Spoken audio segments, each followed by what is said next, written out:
Hello dear student, कैसे हैं आप लोग। आशा करते हैं कि एकदम मस्त होंगे, स्वस्थ होंगे, अपने पढ़ाई को एकदम शानदार लेवल से कर रहे होंगे। तो आज के इस वीडियो में मैं आप सभी के लिए मोस्ट वांटेड 5 न्यूमेरिकल लेकर आ चुका हूं।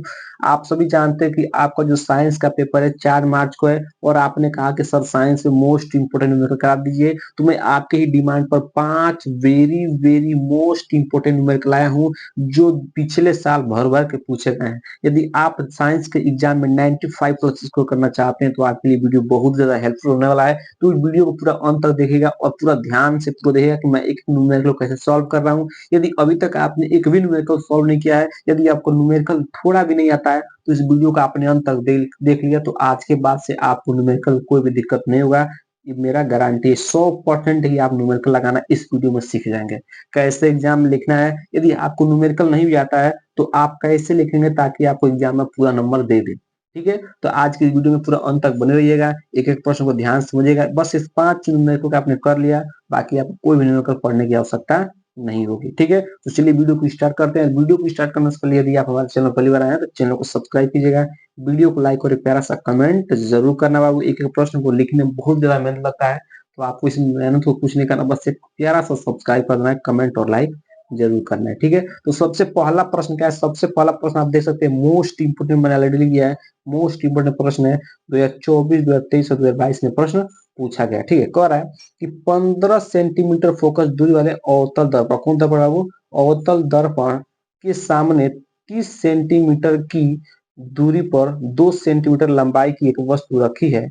बनने वाले प्रतिबिंब की स्थिति ज्ञात करना है, आकार ज्ञात करना है। ठीक है, मतलब प्रतिबिंब की स्थिति ज्ञात करना है और आकार ज्ञात करना है। तो सबसे पहले सर न्यूमेरिकल को सॉल्व कैसे करें ताकि एग्जामिनर एक भी नंबर काटने पर मजबूर ना हो, तो मैं वही बताऊंगा। मैं जैसे बताऊंगा आपको एग्जाम वैसे ही लिखना है। ठीक है, सबसे पहले आपको एग्जाम में लिखना है, ब्लैक पेन से लगाना है हल। ब्लैक पेन से लिखना है हल, मैं जैसे बताऊंगा वैसे आपको एग्जाम लिखना है। ठीक है, ब्लैक पेन से लगाना है हल। ठीक ना, दिया है आपको इस प्रश्न में क्या क्या दिया है उसको पहले आप लोग कलेक्ट कर लीजिएगा। ठीक ना, कलेक्शन कीजिएगा वो क्या क्या दिया है। ठीक है, दिया क्या क्या है आपको, करेगा 15 सेंटीमीटर फोकस दूरी, मतलब फोकस दूरी कितना दिया है, 15 सेंटीमीटर। तो फोकस दूरी के लिए किससे लिखते हैं, एफ से लिखते हैं। आप लोग सभी जानते हैं फोकस दूरी किससे लिखते हैं, एफ से लिखते हैं। एफ मान कितना दिया है, 15 सेंटीमीटर। सर निगेटिव की पॉजिटिव, क्योंकि ये कौन दर्पण है, अवतल दर्पण है। तो अवतल दर्पण में फोकस दूरी भी क्या होती है, निगेटिव होती है। तो एफ मान किस में लेंगे, निगेटिव लेंगे। यदि आप निगेटिव नहीं लेंगे तो आपका आंसर गलत आ जाएगा। यदि अवतल दर्पण हो तो आप फोकस दूरी भी निगेटिव लेंगे, वस्तु की दूरी भी निगेटिव लेंगे, और प्रतिबिंब की दूरी भी क्या होगा, निगेटिव होगा। ठीक है, तो अवतल दर्पण, यहाँ पर अवतल दर्पण है तो फोकस दूरी क्या हो जाएगी, निगेटिव हो जाएगी। ठीक है, अवतल दर्पण के सामने 30 सेंटीमीटर की दूरी पर, मतलब वस्तु की दूरी कितनी दी है, 30 सेंटीमीटर। ठीक है ना, वस्तु दूरी कितनी है, 30 सेंटीमीटर। 30 सेंटीमीटर की किसमें, निगेटिव पॉजिटिव। तो वस्तु की दूरी हमेशा किसमें होती है बाबू, निगेटिव होती है, मतलब ऋणात्मक होती है। ठीक है, उसमें कह रहा है कि 2 सेंटीमीटर लंबाई की एक वस्तु, मतलब वस्तु की लंबाई कितनी दी है, 2 सेंटीमीटर। ठीक है, तो वस्तु की लंबाई से किससे लिखते हैं, ओ से। ओ से ऑब्जेक्ट, ओ से ऑब्जेक्ट, इसको बहुत बच्चे एच से भी लिखते हैं। ठीक है, तो एरिया समझिएगा। ठीक है, तो वस्तु की लंबाई कितना दिया है, 2 सेंटीमीटर। ठीक है सर, इसको निगेटिव पॉजिटिव, वैसा पॉजिटिव ही रहता है, ध्यान समझिएगा। ठीक है, तो वस्तु की लंबाई कितनी है, 2 सेंटीमीटर। 2 सेंटीमीटर पूछ क्या रहा है, प्रतिबिंब की स्थिति पूछ रहा है, मतलब भी का मान पूछ रहा है। फिर आपसे क्या पूछ रहा है, आपसे कुछ आकार, मतलब प्रतिबिंब की लंबाई पूछ रहा है। ठीक है, ये आपसे दो चीज पूछ रहा है। तो बस आपको सबसे पहले इतना आपको लिख लेना है। फिर आपको क्या लिखना है, लिखना है दर्पण सूत्र से। क्या लिखाना है, दर्पण सूत्र लगाना है, तो आप लिखना है दर्पण सूत्र से। आपको इतना लिख देना है दर्पण सूत्र से। ठीक है, दर्पण सूत्र से लिख देना है। यदि आपने इतना कर लिया तो समझिए कि 4 नंबर का न्यूमेरिकल होगा, तो आपको यहाँ से 1 नंबर मिल जाएगा। सर बिना सॉल्व किए, हाँ बिना सॉल्व किए आपको यहाँ पे 1 नंबर मिल जाएगा, क्योंकि जो आपका कॉपी चेक होता है ये स्टेप वाइज चेक होता है। ठीक है, स्टेप वाइज चेक होता है। ठीक है, दर्पण सूत्र क्या होता है, 1/f=1/v+1/u, ये आपका सूत्र होता है। 1/f, एफ का मान कितना है बाबू, -15, तो -15 रखिए। अब जल्दी जल्दी करते हैं यहाँ से, 1/v का मान निकालना, तो v का मान रख लीजिए। 1 माइनस हो, देखिए ध्यान समझिएगा। 1/u का मान कितना है, 30, माइनस 30 होगा, तो प्लस माइनस क्या होगा, माइनस हो गया। ठीक है, ये माइनस और ये प्लस, ये माइनस प्लस क्या हो जाएगा, माइनस हो जाएगा। ठीक है, तो मैंने ऑलरेडी लिख दिया है, और माइनस सीधा किस में हो जाएगा, प्लस का हो जाएगा। ठीक है, यहाँ पर देखिएगा ये माइनस आखिर तरफ में हो जाएगा, प्लस में हो जाएगा। तो 1/-15 प्लस के 1/30 इक्वल टू 1/v हो जाएगा। ठीक है, एलसीएम कितना आएगा, एलसीएम यहाँ से आ जाएगा आपका 30। एलसीएम आएगा दोनों का 30, 15 से भाग देंगे, कटेगा 2 बार में, और 2 का गुणा 1 में कराएगा तो माइनस का 2 हो जाएगा, प्लस के यहाँ पे 1 हो जाएगा, ठीक है, 1/v। इसको सॉल्व करेंगे तो माइनस का 1/30 आएगा, ठीक, 1/v, ठीक है। अब यहाँ से v का मान कितना आ जाएगा, माइनस का 30 सेंटीमीटर, ठीक है। यहाँ से v का मान निकल गया, मतलब पहला चीज आपको निकल गया। अब आपको क्या निकालना है, प्रतिबिंब की लंबाई निकालना है। तो सूत्र क्या होता है, एक सूत्र होता है m इक्वल टू आवर्धन सूत्र होता है m equal to minus v by u बराबर आई अपान ओ। एक सूत्र होता है कि माइनस v बाई यू बराबर होता है आई अपान ओ। इन्हीं सूत्र का उपयोग करना है और आपको किसका मान निकालना है, आई का मान निकालना है। तो आप इन दोनों का रख दीजिए बराबर रख दीजिए, क्योंकि तीनों आपस में बराबर है, इन दोनों का बराबर रखिए और यहाँ से आप किसका मान निकाल लीजिए, आई का मान निकाल लेते। देखिएगा माइनस v अपान यू बराबर आई अपान ओ, ठीक है। माइनस v का मान कितना निकाला आपने, माइनस का v का मान निकाला -30 और ये माइनस माइनस क्या हो जाएगा, प्लस, प्लस का 30 हो गया। u का मान कितना है, यहाँ पे u का मान आपको कितना निकाला, माइनस का 30, तो यहाँ पर लिखिएगा माइनस का 30, ठीक है। ध्यान समझिएगा, ये तो माइनस सूत्र में है तो माइनस, और v का मान किस में है, माइनस, तो माइनस माइनस प्लस हो गया। u का मान क्या है, u का मान -30 है तो मैंने -30 रख दिया, इक्वल टू आई का मान निकालना, आई को आई रख दीजिए, ओ का मान कितना है, 2 है तो 2 रख दीजिए, ठीक है। 30 से 30 कट जाएगा एक बार में, ठीक है। ये वाला 2 किधर जाएगा, उधर चला जाएगा तो माइनस का 2 हो जाएगा, माइनस का 2 हो जाएगा, ठीक है। माइनस माइनस यहाँ पर क्या हो जाएगा, ये माइनस माइनस क्या, माइनस माइनस कट जाएगा यहाँ पर तो क्या हो जाएगा, प्लस आ जाएगा।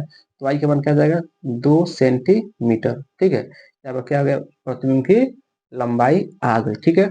आशा करते हैं कि इस तरह का प्रश्न क्या हो गया होगा, एकदम अच्छे से क्लियर हो गया होगा बिना किसी दिक्कत है। तो आप पहला प्रश्न का स्क्रीनशॉट ले लीजिए, इसी तरह सॉल्व करना है। दर्पण सूत्र लगाया, यहाँ से v का मान निकाला, फिर v का मान इस सूत्र में रख दिया है, ठीक है। आवर्धन में आपका आई का मान आ गया, ठीक है। तो आशा करते हैं पहला न्यूमेरिकल क्लियर हो जाएगा। अब हम पढ़ते हैं दूसरे न्यूमेरिकल को। दूसरा numerical very very most important प्रश्न है, मोस्ट इम्पोर्टेंट प्रश्न है, इसको ध्यान से लोग देखिएगा, ठीक है। इसको थोड़ा हम लोग आगे कर देते हैं। दूसरा न्यूमेरिकल ध्यान से देखिएगा, ठीक है। दूसरा न्यूमेरिकल क्या है, कह रहा है कि एक उत्तल लेंस, अब क्या बात हो रहा है, लेंस की बात हो रही है, ठीक ना। एक उत्तल लेंस की फोकस दूरी 50 सेंटीमीटर है, ठीक ना। तो सबसे पहले आपको हल करने का तरीका मैंने बता दिया है कि जो दिया है उसको लेकर लिखे है, जो दिया है अब उसको आप लोग क्या कर लिखिएगा, ठीक है। आप ध्यान से देखिएगा, अब क्या दिया है उसको ध्यान, यहाँ पर लिखिएगा दिया है, क्या लिखिएगा, दिया पर लिखिएगा हल, फिर लिखिएगा दिया है। क्या दिया है बाबू आपको, आपको क्या दिया है, ध्यान समझिए दिया क्या है, दिया है आपको फोकस दूरी।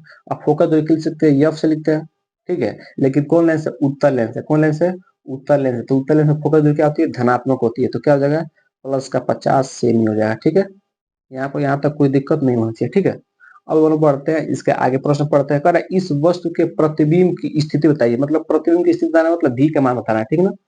बताइए जो लेंस से 25 सेंटीमीटर दूरी पर अक्ष के लंबवत है, ठीक है। समझ रहे ना, तो मतलब क्या है, वस्तु की दूरी कितनी है, 25 सेंटीमीटर दूरी पर है, तो यू का मान कितना दिया है, 25। लेकिन वस्तु चाहे लेंस हो चाहे दर्पण हो, चाहे उत्तल लेंस हो चाहे अवतल लेंस हो, सब में प्लस का यू का मान क्या होता है, निगेटिव होता है, तो ये हो जाएगा निगेटिव, ठीक है। आपसे किसका मान पूछा है, भी का मान पूछा है, फिर आपसे क्या पूछा, आवर्धन में ज्ञात करना, मतलब यम का भी मान आपको क्या करना है, ज्ञात करना है, ठीक है। तो बस कुछ मत करिए, डायरेक्ट क्या कीजिए आप लोग, आप किसका सूत्र लगाइए, लेंस का सूत्र लगाइएगा, लेंस सूत्र से, लेंस सूत्र से। लेंस का सूत्र क्या होता है, लेंस का सूत्र क्या होता है, 1/f equal to 1/v minus हो जाता है 1/e, यहाँ बस माइनस हो जाता है। यह मान दिया 50, तो 50 का रख दीजिए, v का मान निकालना है तो v का भी रख दीजिए माइनस, देखिए ये वाला माइनस और ये u वाला मान माइनस, माइनस क्या हो जाएगा, प्लस हो जाएगा, तो 1/25 हो जाएगा, ठीक। यहाँ पे देखिए ये प्लस का 25 जाएगा, माइनस का 25 हो जाएगा, तो 1/50 माइनस, ये प्लस की जगह में होगा माइनस, तो माइनस का 1/25 इक्वल टू 1/v। यहाँ पे एलसीएम कितना आ जाएगा, 50 से एलसीएम आ जाएगा। इसको सॉल्व करेंगे तो आ जाएगा 2 माइनस, सॉरी 1 माइनस 2 आ जाएगा, ठीक है। इसको सॉल्व कर लेंगे 1/v, इसको आप घटाएंगे कितना जाएगा, माइनस का 1/50 1/v, यहाँ से v का मान कितना आ जाएगा, माइनस का 50 सेंटीमीटर आ जाएगा, ठीक है। यहाँ से v का मान आ गया, अब v का मान आ गया तो हम किसका मान निकालेंगे, यम का मान निकालेंगे। तो सूत्र क्या होता है, आवर्धन का सूत्र क्या होता है, आवर्धन का सूत्र m equal to v upon u, ये आपका सूत्र होता है। सर माइनस क्यों नहीं लगाया आपने, माइनस यहाँ पे इसलिए नहीं लगाया क्योंकि लेंस की बात कर रहा है। यदि आपका दर्पण होता तब हम क्या करते, माइनस को लगा देते। तो यम इक्वल टू क्या हो जाएगा, v अपान यू, v का मान कितना निकाला आपने, माइनस का 5, माइनस सॉरी माइनस का 50 निकाला, यू का मान कितना दिया आपका माइनस का 25 दिया, तो माइनस रखिए माइनस का 25, माइनस से माइनस कैंसिल हो गया, 25 दूना 50, तो एम का मान कितना आ गया 2 हो गया। ठीक है, और आवर्धन का कोई मात्रक नहीं होता, तो आपका आंसर क्या हो जाएगा, यही हो जाएगा। ठीक है, देखिए कितना आसान था और लगातार 2-3 साल से प्रश्न पूछा गया है। 4 नंबर का प्रश्न आपका एग्जाम में आएगा 2025 में 100%। ठीक है, अब हम लोग बढ़ते हैं इसके अगले वाले प्रश्न पर। अगला प्रश्न ध्यान समझिए, अगला प्रश्न क्या है, अगला प्रश्न कर रहा है कि निकट दृष्टि दोष वाला व्यक्ति, वेरी वेरी मोस्ट इंपोर्टेंट प्रश्न है, निकट दृष्टि दोष वाले आपका नेत्र नेत्रिका लेंस से वाला प्रश्न आ गया है। ठीक है, एक बार है कि निकट दृष्टि दोष से पीड़ित, क्या कर रहा है वो, निकट दृष्टि दोष से पीड़ित, निकट दृष्टि दोष वाला व्यक्ति 20 सेंटीमीटर दूरी पर स्थित पुस्तक को पढ़ सकता है। मतलब प्रतिबिंब की दूरी कितना दिया है, 20 सेंटीमीटर दिया। ध्यान से समझिएगा, इस तरह के सवाल में आपको यू और भी का मान पहचानने में बहुत ज्यादा दिक्कत हो जाता है। ठीक है, तो निकट दृष्टि दोष का मतलब क्या होता है कि निकट दृष्टि दोष क्या होता है कि जब व्यक्ति को निकट की वस्तु स्पष्ट दिखाई देती है परंतु दूर की वस्तु स्पष्ट नहीं दिखाई देती है, तो उसे बोलते हैं निकट दृष्टि दोष। तो कह रहा है कि निकट दृष्टि दोष वाला व्यक्ति, जो निकट दृष्टि दोष वाला व्यक्ति है उसे 20 सेंटीमीटर पर रखी वस्तु दिखाई देती है। मतलब उसको प्रतिबिंब जो बन रहा है वो यदि 20 सेंटीमीटर पर बनेगा तब उसको दिखाई देगा। तो इसका मतलब भी का मान कितना दिया है, मतलब प्रतिबिंब का मान, प्रतिबिंब की दूरी कितना दी है 20 सेंटीमीटर। कह रहा है कि वो पुस्तक को 25 सेंटीमीटर दूरी पर रखकर पढ़ने के लिए उसे कैसा लेंस, कितना फोकस दूरी का लेंस अपने चश्मे पर प्रयुक्त करना पड़ेगा। मतलब उसे किस प्रकार का चश्मा में लेंस लगाना चाहिए और कितनी फोकस दूरी वाले लेंस का प्रयोग करना चाहिए। तो मतलब आपको भी का मान पूछा है और निकट दृष्टि दोष को दूर करने के लिए चश्मे में किस लेंस का उपयोग करना चाहिए वो भी आपसे पूछा है। ठीक है, तो चलिए इस को सॉल्व कर लेते हैं। आप लोग तीसरा प्रश्न देगा, तीसरा प्रश्न कैसे सॉल्व करेंगे ध्यान देखिएगा। ठीक है, सबसे पहले वही करेंगे जो दिया उसको लिखेंगे, क्या लिखेंगे, दिया है, क्या लिखेंगे, दिया है। ठीक है, दिया है उसको लिखेंगे। क्या क्या दिया आपको, कह रहा है कि आपको कह रहा है कि निकट दोष वाला व्यक्ति 20 सेंटीमीटर दूरी पर स्थित हो, मतलब आपको भी का मान कितना दिया है, मतलब प्रतिबिंब दूरी कितना दिया है 20 सेंटीमीटर। सर निगेटिव पॉजिटिव ध्यान रखिएगा, जब भी निकट दोष वाला सवाल आ जाए चाहे दूर दोष वाला सवाल आ जाए तो उसमें चाहे वस्तु की दूरी हो चाहे प्रतिबिंब की दूरी हो, हमेशा क्या लेना, निगेटिव लेना है। तो क्या लीजिए माइनस ले लीजिए, माइनस हो जाएगा माइनस 20 सेंटीमीटर। ठीक है, फिर आपसे कह रहा है कि पुस्तक को 25 सेंटीमीटर दूरी पर, मतलब यू का मान कितना दिया है 25 सेंटीमीटर, तो माइनस का 25 हो जाएगा 25 सेंटीमीटर। आपसे भी का मान पूछा है, सॉरी भी का मान तो दिया, एफ का मान पूछा है, एफ का मान पूछा है। फिर आपसे पूछा है किस लेंस का उपयोग करना है। ठीक है, तो बता दें आप जानते हैं कि निकट दृष्टि दोष को दूर करने के लिए किस लेंस का उपयोग करते हैं हम लोग, तो निकट दृष्टि दोष को दूर करने के लिए किस लेंस का उपयोग करते हैं, अवतल लेंस का उपयोग करते हैं। किस लेंस का उपयोग करते हैं, अवतल लेंस का, याद रखिएगा। अगर आप किसी व्यक्ति को अगर निकट दृष्टि दोष है तो उस दोष को दूर करने के लिए हम लोग और चश्मे में अवतल लेंस का उपयोग करते हैं। तो अल्लाह आपका प्रश्न का जवाब मिल गया होगा। अब इसमें मतलब सॉल्व करके हम लोग एफ का मान निकाल लेते हैं। तो लिखते हैं यहाँ पर लेंस सूत्र से, क्या लिखेंगे, लेंस सूत्र से, लेंस सूत्र से यहाँ पे लिखेंगे। लेंस का सूत्र क्या बोलता है, लेंस का सूत्र क्या बोलता है बाबू, 1/f equal to 1/v minus 1/u। 1/f का मान निकालना, एफ का एफ रन दीजिए। ठीक है, अब भी का मान कितना दिया, भी का मान दिया माइनस का 20, तो माइनस का 20 हो जाएगा। देखिएगा माइनस ए वाला माइनस और यू का मान माइनस वाला, तो माइनस माइनस क्या आ जाएगा प्लस 1/25। ठीक है, अब इसका जब एलसीएम लेंगे, इन दोनों का एलसीएम लेंगे तो 1/f इक्वल टू, इसका एलसीएम कितना आ जाएगा बताइए, इसका एलसीएम कितना आएगा 20 और 25 का जब एलसीएम लेंगे कितना आएगा आपका आ जाएगा 100, एलसीएम कितना आ जाएगा 100 आ जाएगा। अब जब 20 से भाग करेंगे कटेगा 5 बार में, 5 करने 5 तो माइनस 5 हो जाएगा प्लस 25 से उसको 4 करने 4। ठीक है, तो इसका 1/f इक्वल कितना आ जाएगा -1 ठीक है, अब जब एफ का मान निकालेंगे कितना आ जाएगा -100 सेंटीमीटर। ये क्या आपका आंसर हो गया। ठीक है, तो ये कितना आसान था और 4 नंबर में आपको प्रश्न एग्जाम में पूछेगा 100%। ठीक है, तीसरा प्रश्न भी क्लियर हो गया आशा करते हैं। अब चौथा प्रश्न क्या है, चौथा प्रश्न वेरी वेरी मोस्ट इंपोर्टेंट चौथा प्रश्न, ध्यान समझिएगा। चौथा प्रश्न क्या है, चौथा को लिखिएगा, कह रहा है कि चौथा प्रश्न कह रहा है कि 10 ओम और 20 ओम तथा 30 ओम के प्रतिरोध को यदि समांतर क्रम में जोड़ा जाए फिर श्रेणी क्रम में जोड़ा जाए तो तुल्य समतुल्य प्रतिरोध की गणना कीजिए। मतलब 2023 में पूछा गया और 2019 से पूछा गया, वेरी वेरी मोस्ट इम्पोर्टेंट प्रश्न था। और जो ऊपर मैं प्रश्न कराया वेरी वेरी मोस्ट इम्पोर्टेंट प्रश्न है, 2024 में 2023 भी दोनों साल में पूछा गया था। ठीक है, अब ये वाला प्रश्न चौथा प्रश्न, इसको ध्यान समझिएगा। कह रहा है कि आपके पास क्या प्रतिरोध है, एक आपका यहाँ पर हल करते ध्यान समझिएगा, यहाँ पर इसको हम लोग हल करते हैं, इसको ध्यान समझिएगा। ठीक है, सबसे पहले चौथा प्रश्न देखिए, R1 मतलब R1 प्रतिरोध कितना दिया है, 10 ओम दिया है, 10 ओम लिख दीजिए। R2 मतलब दूसरा प्रतिरोध कितना दिया आपका, दूसरा प्रतिरोध का मान दिया आपको 20 ओम। फिर R3 कितना दिया है आपको, R3 दिया है 30 ओम। ठीक है। अब कह रहा है कि पहले इसको किस क्रम में जोड़ना है, समांतर क्रम में जोड़ना है, तो समतुल्य प्रतिरोध कितना होगा। फिर इसको श्रेणी क्रम में जोड़ना है तो समतुल्य प्रतिरोध कितना होगा। ठीक है, तो उससे पहले समांतर क्रम में जोड़ लेते हैं। ठीक है, तो समांतर क्रम का सूत्र क्या होता है, 1/r इक्वल टू क्या होता है, 1/r1 plus 1/r2 plus 1/r3। ये किसका सूत्र होता है, समांतर क्रम का सूत्र होता है। तो 1/r इक्वल टू 1/r हो गया। ठीक है, और 1/r1 का मान कितना दिया है, 10 ओम, तो 10 ओम लिखिए। R2 का मान कितना दिया है, 20 ओम, तो 20 ओम लिखिए। R3 का मान कितना दिया है, 30 ओम दिया, 30 ओम लिखिए। ठीक है, इसका एल्सियम कितना आ जाएगा, इसका एल्सियम कितना आ जाएगा आपका, आ जाएगा 30।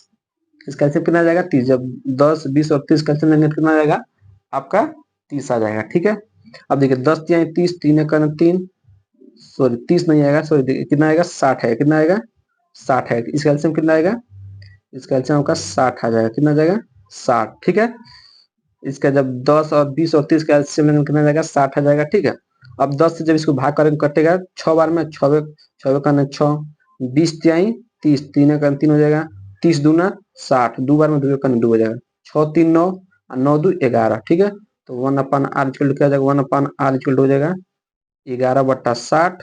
ठीक है, यहाँ से आर का मान कितना आ जाएगा, यहाँ से आर का मान आ जाएगा 60/11 ओम। ठीक है, पहला आंसर आपको क्या हो गया, आ गया। ठीक है, पहला समांतर क्रम में जोड़ा तो ये आंसर मिल गया 60/11। अब किस क्रम में जोड़ना है आपको, अब आपको श्रेणी क्रम में जोड़ना है। दूसरा क्या करना है, श्रेणी क्रम ज्ञात करना है।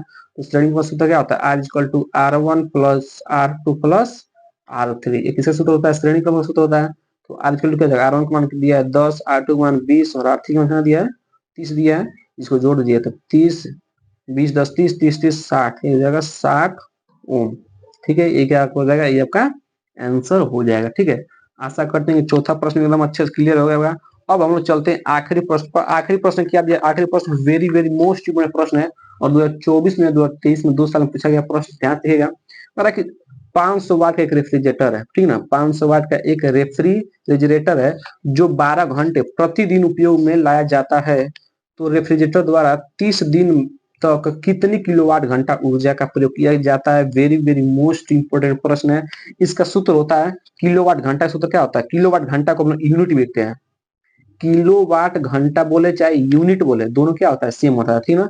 तो यूनिट इक्वल टू क्या होता है, यूनिट इक्वल टू होता है, सूत्र होता है वाट गुणे घंटा गुणे दिन गुणे दिन, ठीक है ना। वाट गुणे घंटा गुणे दिन बटा होता है 1000।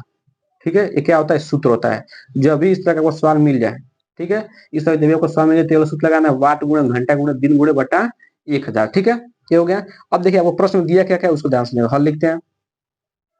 हल लिखते हैं 500 वाट मतलब आपको वाट कितना वाट दिया है, 500 वाट दिया है। ठीक है, फिर 12 घंटे, घंटा का मान कितना दिया है, 12 दिया है।